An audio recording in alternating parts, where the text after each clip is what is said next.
नारायणं नमस्कृत्य नरं चैव नरोत्तमं देवीं सरस्वतीं व्यासं ततो जयमुदीरयेत्। नमस्कार आप सभी का। आज का हमारा विषय है भगवत गीता के अंदर राष्ट्र धर्म।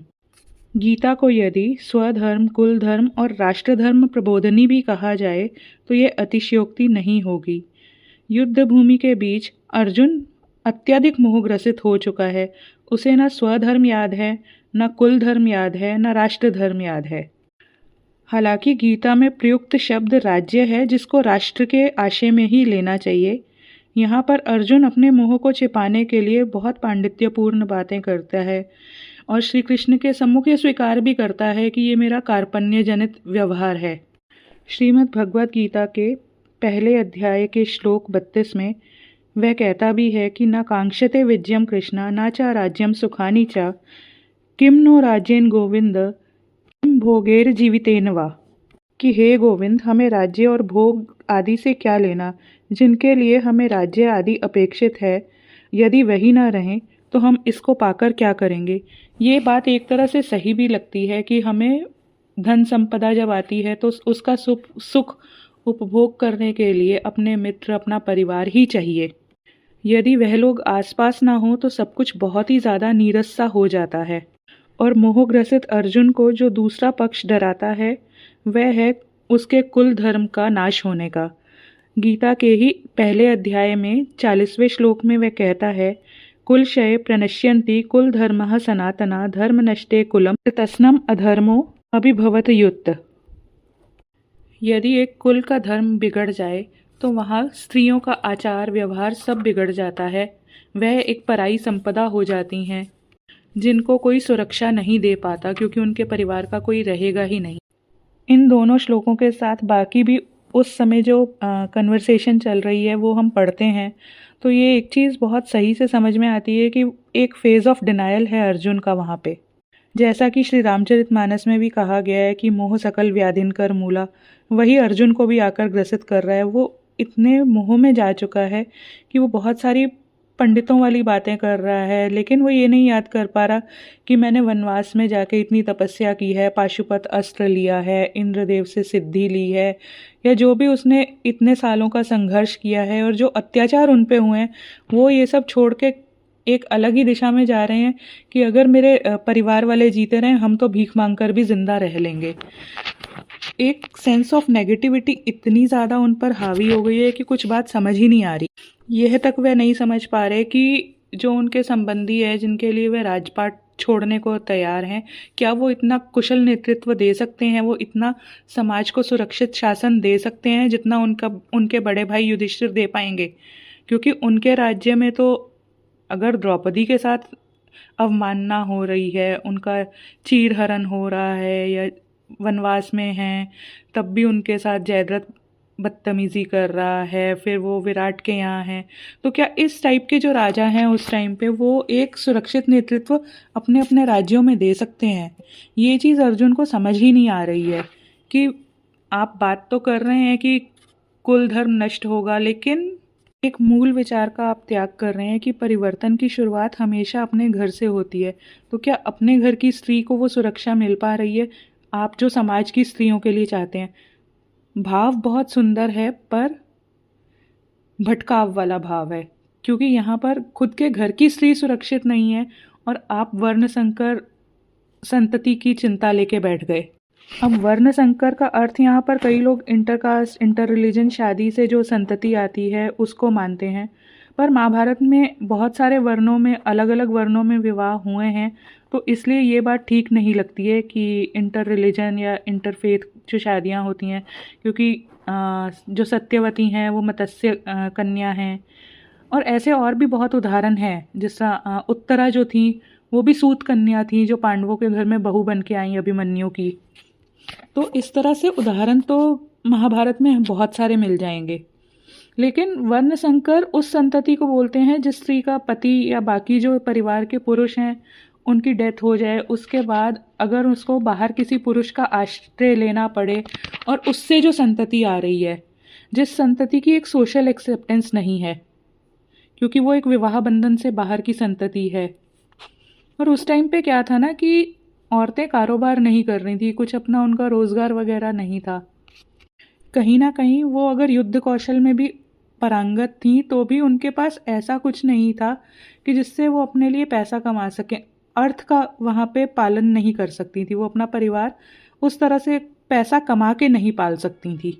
तो इसके लिए उनको किसी न किसी पुरुष के आश्रित होना ही पड़ता था। तो अर्जुन की चिंता एक हद तक वाजिब भी है कि अगर युद्ध में सारे मर खप जाएंगे तो पीछे जो स्त्रियां बचेंगी और उनसे जो संतति आएगी वो लेजिटिमेट चाइल्ड नहीं होगा। वो अपने आप को डिफेंड किस तरह से कर रहे हैं कि मैं राष्ट्रहित के लिए लड़ूंगा नहीं। तो यहीं पे भगवान श्री कृष्ण उनको समझाना शुरू करते हैं कि देखो, जो राज्य है या राष्ट्र है वो सर्वोपरि है। राष्ट्र से ही सब हैं और सब राष्ट्र से ही होते हैं। तो इसलिए ये कि राष्ट्र का मैं इतना चिंतक बन गया कि अब मैं युद्ध नहीं करूँगा, विकल्प है ही नहीं। क्योंकि जिस तरह एक पुराना जीर्ण मकान होता है या कुछ भी एक बिल्डिंग है, वो जब खंडरनुमा होने लगती है तो कहीं ना कहीं नवनिर्माण की ज़रूरत होती है। इस तरह जब एक क्षत्रिय समाज है वो अपने ही क्या कहते हैं व्याधियों से, अपने ही दुर्गुणों से ग्रसित हो गया है, तो अब वहाँ पर भी नवनिर्माण दोबारा चाहिए समाज को। क्योंकि अगर वो नवनिर्माण नहीं होगा तो सुरक्षा कैसे मिल पाएगी, क्योंकि क्षत्रियों का तो मूल धर्म ही है सुरक्षा देना। तो अपने मूल स्वभाव से ना भटकते हुए वही कर्म करना उन्होंने श्रेष्ठता से बताया जो क्षत्रिय को करना शोभायमान रहता है, और उसमें भी फिर सकाम कर्म और निष्काम कर्म के भेद बताए। फिर कृष्ण यहाँ पे उसे स्वधर्म का भी ज्ञान देते हैं कि राज्य या राष्ट्र के प्रति जो आपका धर्म है वो भी एक ठीक बात है, लेकिन आपका एक स्वधर्म भी है। क्योंकि तुम क्षत्रिय हो तो क्षत्रिय का स्वधर्म है, जो कि 18वें अध्याय में 42 श्लोक में है। शौर्यम तेजो धृति दाक्ष्यम युद्धे चाप्य पलायनम दानमीश्वरम भावश्च क्षात्रम कर्म स्वभावजम। शौर्य, तेज, निर्भयता, धैर्य, कुशलता, युद्ध में पीठ ना दिखाना, दान, ईश्वर भाव, शासन, शक्ति, ये क्षत्रिय का स्वभाव जनित कर्म है। और अर्जुन इन सारे गुणों से युक्त भी है, ऐसा नहीं है कि उनमें इन गुणों की कमी है, लेकिन क्योंकि वह मोहग्रसित है तो उसे समझ नहीं आ रहा कि इन गुणों को वो उस टाइम हैंडल कर पाएगा कि नहीं कर पाएगा। क्योंकि परिवार को बचाना है, कुल धर्म निभाना है, लेकिन स्वधर्म से वो विमुख हो रहा है। और एक जो स्वधर्म में निष्ठ व्यक्ति होता है वही एक सशक्त राष्ट्र बना सकता है। 18वें अध्याय में ब्राह्मण, क्षत्रिय, वैश्य और शूद्र सबके नियत कर्म बताए गए हैं।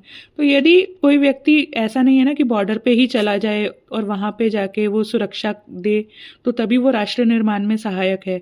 एक व्यक्ति जो अपनी नॉर्मल सी जॉब कर रहा है, बिजनेस कर रहा है, वो भी तो राष्ट्र निर्माण कर रहा है ना। अगर वो ईमानदारी से काम कर रहा है, रिश्वत ना दे रहा है ना ले रहा है, और जो उसकी ड्यूटीज़ हैं वो फुलफिल कर रहा है, तो वो राष्ट्र निर्माण में सहायक है ही है।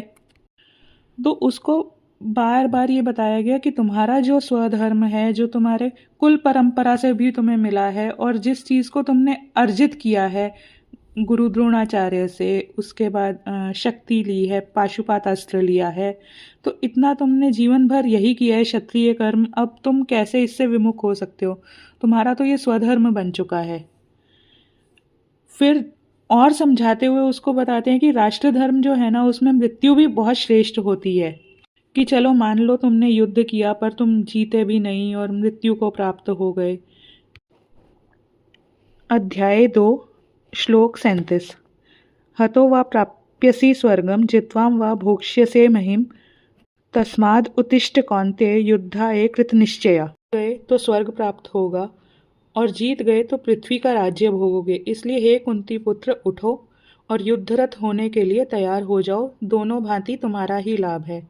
अगले ही श्लोक में वह अर्जुन को ये भी समझाते हैं कि सुख दुख, लाभ हानि, जय पराजय को समान भाव से देखते हुए ही युद्ध में जाना चाहिए। एक बार युद्ध शुरू हो जाए तो फिर कोई संकल्प विकल्प करने के प्रयोजन बचते नहीं हैं। इसी श्लोक की व्याख्या में आगे कृष्ण का जो भाव है उसको इस तरह से भी कहा गया है कि सुख आदि की अभिलाषा का त्याग करके स्वधर्म बुद्धि से इस प्रकार युद्ध करता हुआ तू पाप को भी प्राप्त नहीं होगा। क्योंकि अर्जुन का मोह उसे सिर्फ इस चीज़ से डरा रहा है कि वो यदि एक तरह के कर्म करेंगे तो उनको कोई पाप लगेगा कि पूरे समाज की उन्होंने हानि कर दी है। तो समाज की हानि उन्होंने नहीं करी है, समाज की व्यवस्थाएं तो पहले से ही चरमरा रही हैं, वरना इतना सब होने में कहीं ना कहीं कोई सुधार दिखता। पर सुधार दिख नहीं रहा, इसीलिए युद्ध की आके ठनी है।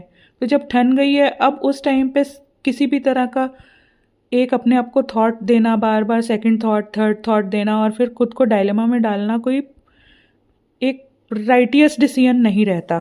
और सबसे बड़ा राष्ट्रधर्म यही है कि अपने स्वधर्म में स्थित होकर राष्ट्र के प्रति हम जो भी कर सकते हैं वो करें।